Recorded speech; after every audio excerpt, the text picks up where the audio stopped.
মানুষেরা এতই পাগল করা হয়ে যাবে যে আল্লাহ জান্নাতে দিলি দেন, জাহান্নামে দিলি দেন, আর সহ্য হইতেছে না। রাসূল সাল্লাল্লাহু আলাইহি ওয়াসাল্লাম উদাহরণ দিয়ে বলেন, হাদিসটা আছে সহিহ তারগিবের 22 নম্বর হাদিস এবং তিরমিজির 2383 নম্বর হাদিস।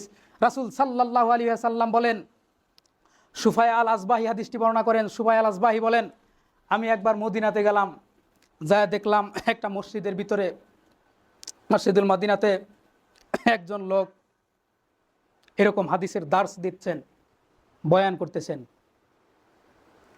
তো আমি একজনকে জিজ্ঞাসা করলাম যে এই লোকটা কে? একজন লোক আমারে বলল যে ইনি আবু হুরায়রা রাদিয়াল্লাহু তাআলা আনহু। তো আমি তার নিকটবর্তী হইলাম।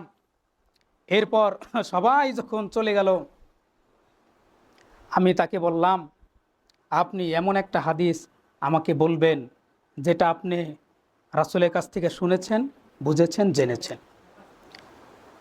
সম্মানিত হাজিরিন, আবু হুরায়রা রাদিয়াল্লাহু তাআলা আনহু এইবার বললেন, হ্যাঁ, আমি অবশ্যই একটা হাদিস তোমাকে আমি বলবো যেটা আমি রাসূলের কাছ থেকে শুনেছি, জেনেছি এবং বুঝেছি।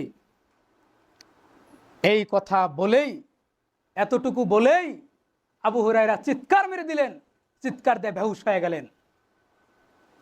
কিছুক্ষণ পর তার আবার হুঁশ ফিরে এলো, বলল যে হ্যাঁ, আমি একটা হাদিস তোমাকে বলবো।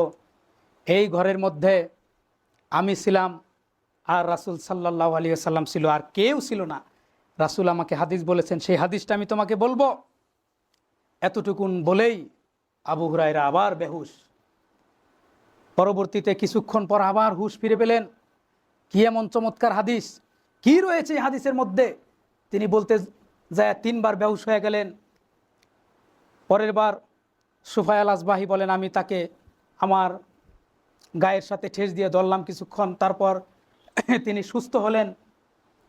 তারপর বললেন যে রাসূল সাল্লাল্লাহু আলাইহি ওয়াসাল্লাম আমাকে ওই হাদিসটি বর্ণনা করেছে। হাশরে ময়দান যেদিন শুরু হয়ে যাবে, বিচার কার্য যেদিন শুরু হয়ে যাবে, এতই কঠিন ভয়াবহ পরিস্থিতির ময়দান, এতই কঠিন ভয়াবহ পরিস্থিতির ময়দান যে সূর্যটা মাথার আধা হাত অথবা অর্ধমাইল উপরে থেকে তাপ দিতে থাকবে, মাথার মগজগুলো গলে গলে টকবক করে পড়তে থাকবে, জিহ্বাটা নাভির নিচ পর্যন্ত ঝুলে যাবে, ঘামের কারণে কেউ কেউ হাঁটু পর্যন্ত, কোমর পর্যন্ত গেড়ে যাবে, কেউ কেউ ঘামের মধ্যে সাঁতার কাটতে থাকবে। পরিস্থিতি এতই জটিল এবং কঠিন, গর্ভবতী মায়ের বাচ্চা ডেলিভারি হয়ে যাবে, টের পাবে না। পরিস্থিতি এতই জটিল ও কঠিন, গর্ভবতী মায়ের বাচ্চা ডেলিভারি হয়ে যাবে, এত কঠিন একটা কাজ, সে টেরই পাবে না। সবাই উলঙ্গ থাকবে, কেউ কারো দিকে তাকানোর মতো সুযোগ পাবে না। ওই হাশরে ময়দান যেদিন শুরু হয়ে যাবে, ওই দিন আল্লাহ তাআলা রাসূল সাল্লাল্লাহু আলাইহি ওয়াসাল্লামের অনুরোধ ক্রমে বিচার কার্য করবেন। মানুষেরা এতই পাগল করা হয়ে যাবে যে আল্লাহ জান্নাতে দিলি দেন, জাহান্নামে দিলি দেন, আর সহ্য হইতেছে না। মানে জাহান্নামের চাইতে মানুষ মনে করবে এই হাশরের ময়দানই কঠিন, এতই পরিস্থিতি কঠিন এবং ভয়াবহ। এই জন্য কব যে আল্লাহ জান্নাতে দিলি দেন, জাহান্নামে দিলি দেন, কিন্তু বিচার কার্য শুরু করেন। রাসূল সাল্লাল্লাহু আলাইহি ওয়াসাল্লামের অনুরোধ ক্রমে বিচার কার্য, সুপারিশ ক্রমে বিচার কার্য শুরু হয়ে যাবে। ওই দিন আল্লাহ তাআলা বিচার করার জন্য অবতরণ করবেন।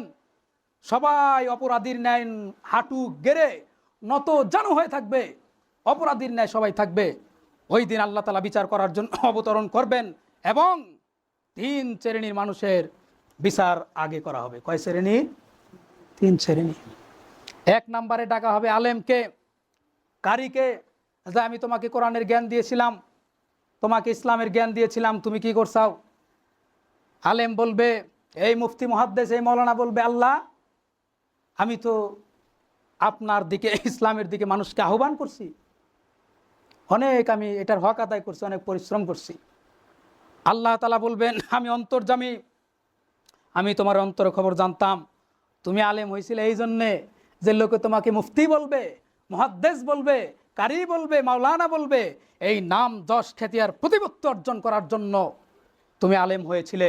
ফেরেশতারা সাক্ষী দিয়ে বলবেন, হ্যাঁ, এই ব্যক্তি এজন্য আলেম হয়েছিল। আল্লাহ রাব্বুল আলামিন ফেরেশতাদেরকে ডাক দিয়ে বলবেন, হে ফেরেশতা, এই আলেমকে দিয়া জাহান্নাম উদ্বোধন কর, এর পাও 2টা উপর দিকে দিয়া, মাথাটা নিচের দিকে দিয়া জাহান্নামের তলদেশে নিক্ষেপ কর। সম্মানিত হাজিরিন, পরিস্থিতি কত জটিল এবং কঠিন। একজন মানুষ যদি জরুরতে পরিমাণ এলেমে দ্বীন অর্জন করে, উচ্চতর পড়াশোনা জ্ঞান অর্জন করে, এটা ফরজে কিফায়া, ব্যক্তির জন্য নফল। এই পরিমাণ জ্ঞান অর্জন না করলে তার গুনাহ হবে না, ফরজ পরিমাণ করতে হবে।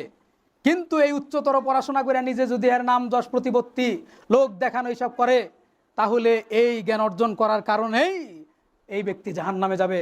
সম্মানিত হাজিরিন, এরপরে ডাকা হবে শহীদকে।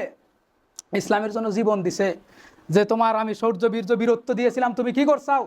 আল্লাহ সর্বোচ্চ ত্যাগ জীবনটা পর্যন্ত দিয়ে দিছি। আল্লাহ বলবেন আমি অন্তর্যামী, তোমার অন্তরে খবর আমি জানতাম। তুমি শহীদ হয়েছিলে এই জন্য, জীবন দিয়েছিলে এই জন্য যে লোকে তোমাকে বীরুত্তম বলবে, বীর শ্রেষ্ঠ বলবে, শহীদ বলবে। এই নাম যশ খ্যাতি অর্জনের আকাঙ্ক্ষা তোমার অন্তরের ভিতরে ছিল। অতএব এই ফেরেশতা, এর পাও দুইটা উপর দিকে দিয়া জাহান্নামে নিক্ষেপ কর।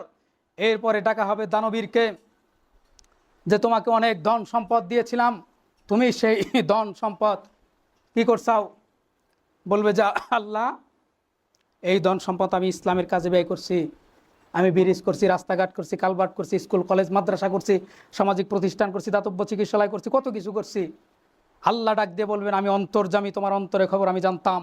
তুমি এই দান সাদকা করছাও, এগুলা করছাও নাম যশ আর খ্যাতি অর্জন করার জন্য।